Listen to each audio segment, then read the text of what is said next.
নমস্কার বন্ধুরা, এসমি মামুনি রান্নাঘরে আপনাদেরকে আবারও অনেক অনেক স্বাগত। আজকের রেসিপি এঁচোড় চিংড়ি। এঁচোড় চিংড়ি বানানোর জন্য আমি প্রথমে চিংড়ি মাছটা কেটে নেব। এঁচোড় চিংড়ি বানানোর জন্য আমি এই চিংড়িগুলো নিয়ে নিয়েছি। চিংড়িগুলো কিন্তু প্রচুর বড় বড় চিংড়ি। এখন বড় বড় চিংড়ি নিলে এঁচোড় চিংড়ি ভালো লাগে খেতে।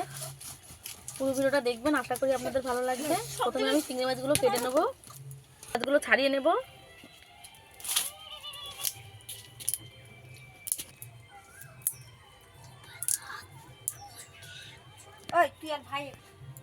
আমার কাটা হয়ে গেছে,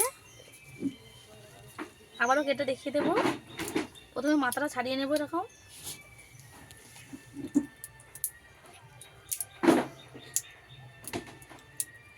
পুরো চিংড়িটাই আমি ছাড়িয়ে নেব।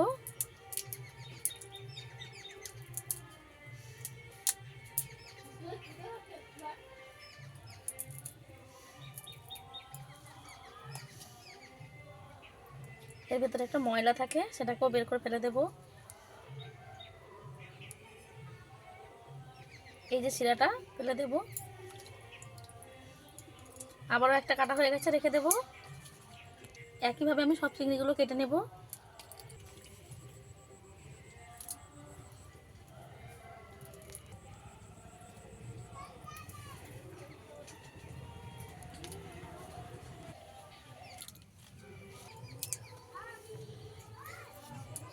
প্রায় অর্ধেক চিংড়ি আমার কাটা হয়ে গেছে। চিংড়ি মাছ কাটা হয়ে গেছে, আর একবার ধুয়ে নেব। এই খোসাগুলোকে আমি ফেলে দিয়ে আসবো। চিংড়ি মাছটা আগে কেটে নিয়েছি, এবার এঁচোড়টাকে কেটে নেব। কাটার আগে একটু হাতে তেল মেখে নিয়েছি। কাটার আগে হাতে তেল মেখে নিলে আর আটাটা হাতে লাগে না। এবার এঁচোড়টাকে কেটে নেব।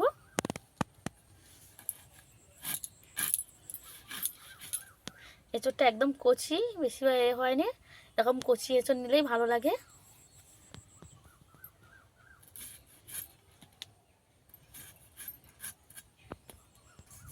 বেশি দানা হয়ে গেলে খেতে ভালো লাগে না।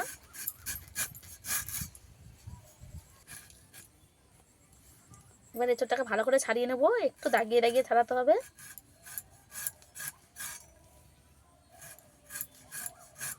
এঁচোড়টা আমি এইভাবে ছাড়িয়ে নিয়েছি, একটু দাবিয়ে দাবিয়ে জলে দিয়ে রেখে দেব। আবারও এটাকে ছাড়িয়ে নেব।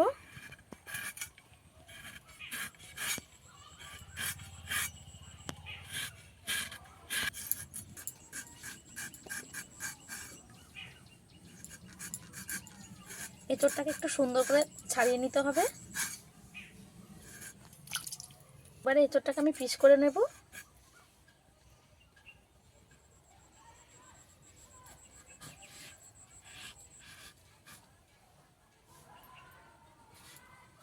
এটা কেটে বাদ দিয়ে দেব। আমি এরকম ছোট ছোট করে কেটে নেব, বেশি ছোটও না বেশি বড়ও না, মাঝারি করে কেটে নেব। যে যেরকম পারেন কেটে নেবেন, বড় লাগলে বড় আর ছোট লাগলে ছোট, মাঝারি করে কেটে নেব।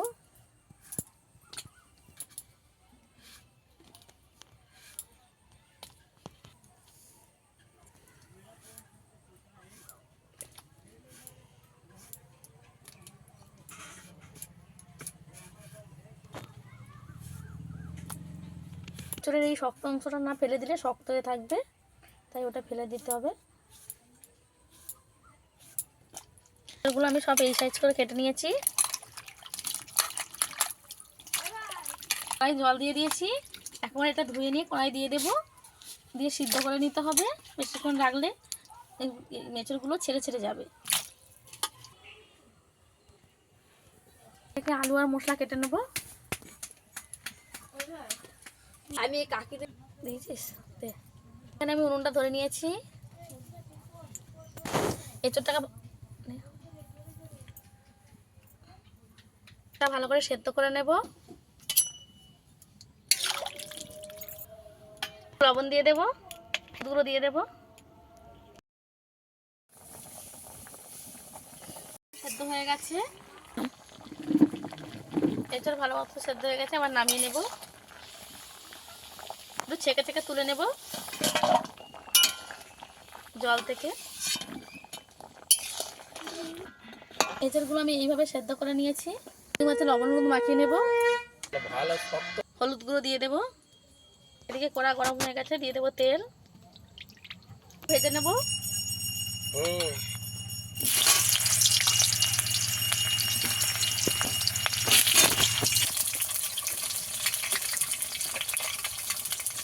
দিয়ে দেবো, হলুদ গুঁড়ো দিয়ে দেবো, দিয়ে ভালো করে ভেজে নেবো।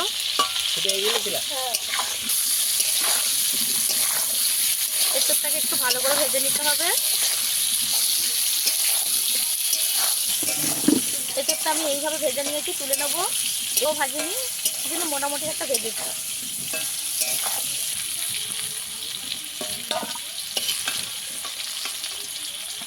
এঁচড়গুলো তুলে নেব।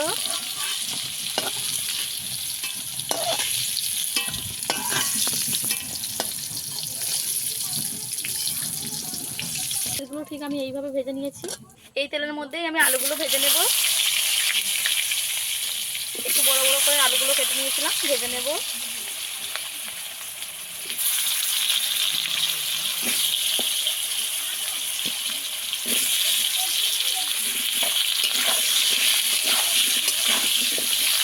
আপনারা চাইলে আলু সেদ্ধ করেও ভাজতে পারেন, কিন্তু আলু এমনি কাঁচা আলু ভেজে নিলে বেশি ভালো লাগে। আলুটাতেও একটু লবণ দিয়ে দেবো, অল্প হলুদ দিয়ে দেবো।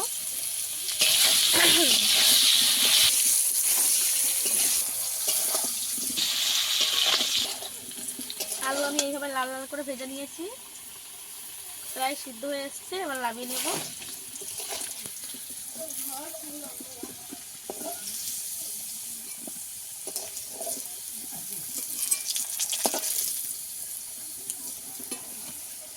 লাল দিকে ভিক্তটা ভেজে নেব।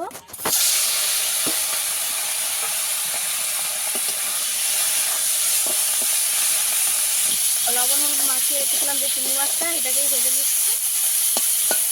মাছটা ভাজা হয়ে গেছে, তুলে নেব।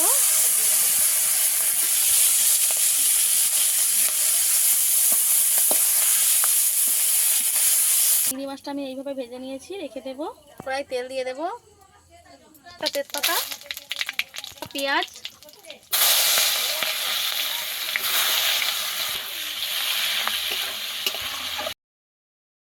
পেঁয়াজটা আমি ভালো করে ভেজে নেব।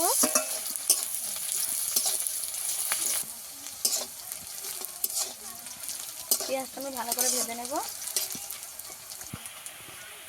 পেঁয়াজ এইভাবে ভেজে নিয়েছি। এইবারে রসুন বাটাটা দিয়ে দেব।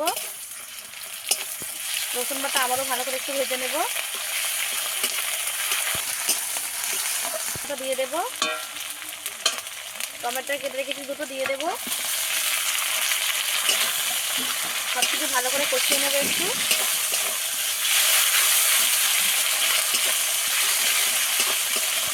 হলুদ গুঁড়ো দিয়ে দেব, লঙ্কার গুঁড়ো দিয়ে দেব, একটু জল দিয়ে দেবো। সামান্য জল দিয়ে মশলাটাকে ভালো করে কষিয়ে নেব। একটু জল দিয়ে দেবো, দিয়ে ভালো করে কষিয়ে দেবো।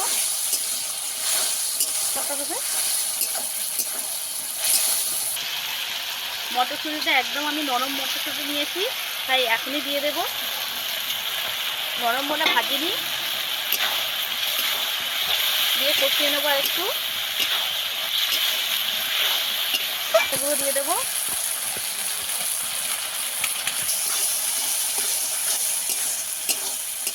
আলু আর এঁচড়টা ভেজে রেখেছিলাম, এটাও দিয়ে দেবো।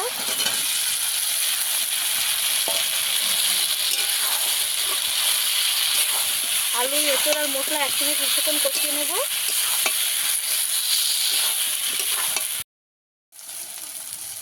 এখন শুধু অল্প দিয়ে দিলাম। আমি সব কিছু ভালো করে কষিয়ে নিয়েছি, এবার জল দিয়ে দেবো।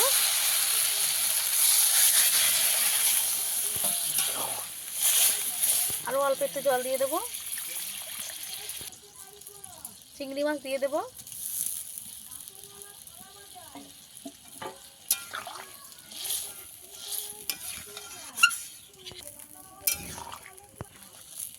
এবারে ঢাকা দিয়ে ফুটিয়ে নেব।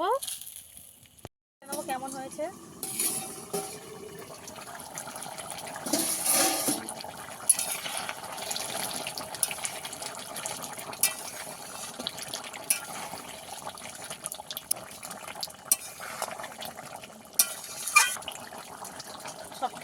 মতো সেদ্ধ হয়ে গেছে।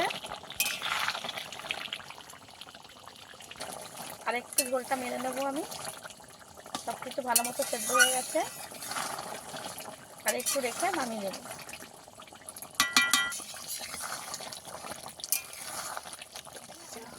এই গরম মশলাটা বেটে রেখেছিলাম দিয়ে দেবো।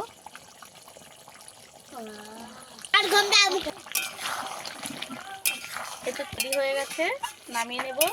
এই এঁচোড় চিংড়ি বানাতে গেলে এরকম কষা কষা করে বানালে বেশি ভালো লাগে, বেশি ঝোল থাকলে ভালো লাগবে না। এরকমই বানাবেন আপনারা, বানালে নেব। এই এঁচোড় চিংড়িটা আমাদের রেডি হয়ে গেছে। এই এঁচোড় চিংড়ির রেসিপিটা আপনাদের কেমন লেগেছে অবশ্যই কমেন্টে জানাবেন। এঁচোড়ের আর কে কে রেসিপি দেখতে চান অবশ্যই কমেন্টে জানাবেন। কে কে এঁচোড় খেতে পছন্দ করেন অবশ্যই কমেন্টে জানাবেন। এই রেসিপিটা যদি আপনাদের ভালো লেগে থাকে লাইক, কমেন্ট, শেয়ার ও সাবস্ক্রাইব করে পাশে থাকা অনুরোধ রইল। আজকের এই পর্যন্ত, দেখা হচ্ছে অন্য কোনো নতুন ভিডিও নিয়ে।